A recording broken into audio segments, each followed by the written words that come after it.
अस्सलाम वालेकुम व्यूअर्स, कैसे हैं आप सब। आज देगी हलीम की बहुत ही मज़ेदार आसान सी रेसिपी शेयर करेंगे। रेशेदार और बहुत ही जायकेदार सी ये हलीम बनेगी। इजी और स्टेप बाय स्टेप रेसिपी है, तो उसको शुरू कर लेते हैं। उससे पहले अगर चैनल को सब्सक्राइब नहीं किया हुआ तो सब्सक्राइब कर लें और बेल आइकन को ज़रूर प्रेस कर लें ताकि नई वीडियोज़ की अपडेट आप लोगों को मिलती रहें।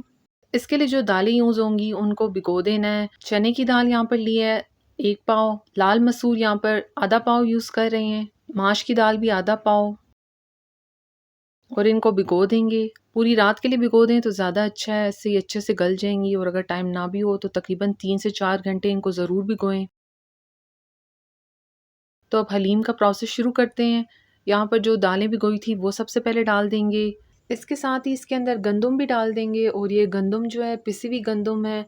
आपके पास अगर पिसी हुई ना हो तो आप लोग उसी तरह से भी साबुत गंदम यूज़ कर सकते हैं, तो ये भी इसके अंदर डाल देंगे। साथ ही यहाँ पर मूंग की दाल भी ले ली थी आधा पाव और इसको भी अलहदा से भिगो दिया था। ये सब दालें इसके अंदर डाल देंगे और साथ ही पानी। पानी जो है वो काफ़ी ज़्यादा डालना है क्योंकि इसको अब हम लोगों ने 2 से 3 घंटे के लिए रखना है ताकि जो दालें और गंदम डालें वो अच्छे से गल जाएं। तो पानी जो है वो आप ज़्यादा ही डालें। साथ ही इसमें नमक डाल देंगे और इसको पहले मिक्स कर लेंगे। तो अब इसको वो कवर करके रख देंगे तकरीबन 2 से 3 घंटे के लिए। इसके अंदर जो गोश्त डालेंगे उसको भी गला लेंगे। 1 किलो गोश्त लिया है, साथ ही 2 बड़ी इलायची डालेंगे। हड्डी बगैर गोश्त यूज़ कर रहे हैं, आप चाहें तो हड्डी के साथ भी यूज़ कर सकते हैं। और इसको छोटे-छोटे पीसेस में काटा है और पानी डालकर इसको गला लेना है। तकरीबन कुकर में इसको 30 मिनट के लिए रखेंगे ताकि अच्छे से ये गोश्त गल जाए। गोश्त यहाँ पर देखें बिल्कुल अच्छे से गल चुका है। यहाँ पर चेक करके आपको बता देते हैं। इस तरह से देखें कितना सॉफ्ट सा ये गोश्त हुआ है। तो गोश्त को बिल्कुल इसी तरह से गलाना है। अब इसके लिए कोरमा बना लेंगे। सबसे पहले ऑयल डालेंगे, 1 कप ऑयल लिया है। अगर आप लोग घी यूज़ करना चाहें तो घी में भी इसको बना सकते हैं। साथ ही इसमें 2 बड़े साइज़ के प्याज लिए हैं वो भी डाल देंगे और इसको गोल्डन ब्राउन सा करना है। साथ ही लहसुन अदरक का पेस्ट है वो डाल देंगे और उसको थोड़ी देर और फ्राई करेंगे। बहुत ज़्यादा डार्क नहीं करना प्याज को, बिल्कुल लाइट ब्राउन सा बस इसको करेंगे। प्याज यहाँ पर हो गया है, साथ ही इसमें बॉईल किया हुआ गोश्त डाल देंगे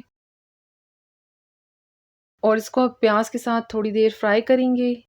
बहुत ही मज़ेदार देगी स्टाइल से ये हलीम बनेगी।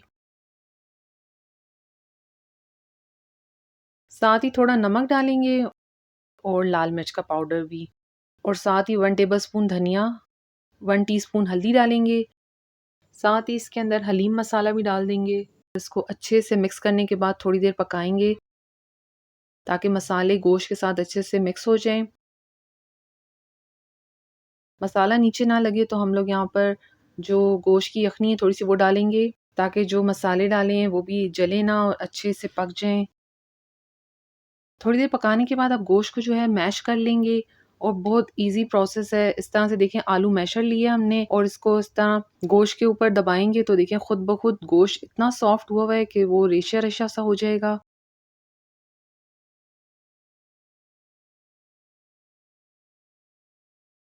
तो देखिए यहाँ पर गोश्त बिल्कुल अच्छे से हो गया है।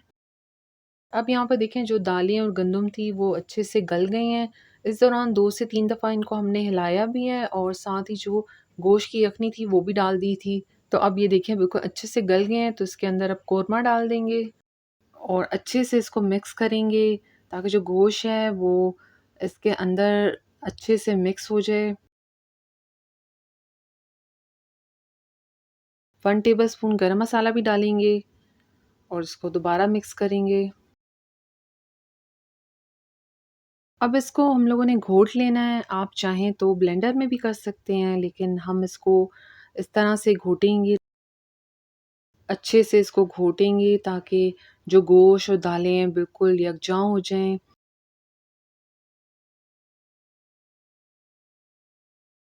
मीडियम फ्लेम पर इसको अब पका रहे हैं और अच्छे से इसको घोट भी रहे हैं और देखें काफ़ी अच्छी देर हमने इसको घोटा है, तकरीबन 15 से 20 मिनट। और देखें ये इस कंडीशन में आ गई है। गोश्त और दालें देखें अच्छे से कैसे मिक्स हो गई हैं। लास्ट में प्याज का ऊपर से तड़का लगाएंगे। ऑयल में एक प्याज को लेकर फ्राई कर लिया था, वो ऑयल और प्याज दोनों इसके अंदर डालकर इसको दोबारा अच्छे से मिक्स करेंगे। साथ साथ हिलाते रहें ताकि नीचे लगे ना। देखें गोश्त और जो दालें थी सब कितने अच्छे से मिक्स हो गई हैं और रेशेदार सी देखें हलीम बनी है। गोश्त डालने के बाद इसको तकरीबन 20 से 25 मिनट और पकाया है हमने। तो ये देखें अब हो गई है, तो डिश में सर्व कर लेंगे इसको।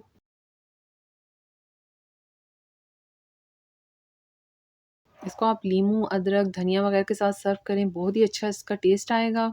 देगी स्टाइल हलीम देखें बिल्कुल रेडी है, स्टेप बाय स्टेप और इजी रेसिपी थी। बहुत ही लजीज बनी है, तो ट्राई ज़रूर करें और अपना फीडबैक भी शेयर करें। हलीम की रेसिपी अच्छी लगी हो तो लाइक, शेयर और साथ चैनल को भी सब्सक्राइब कर लें। Thank you. अल्लाह हाफिज़।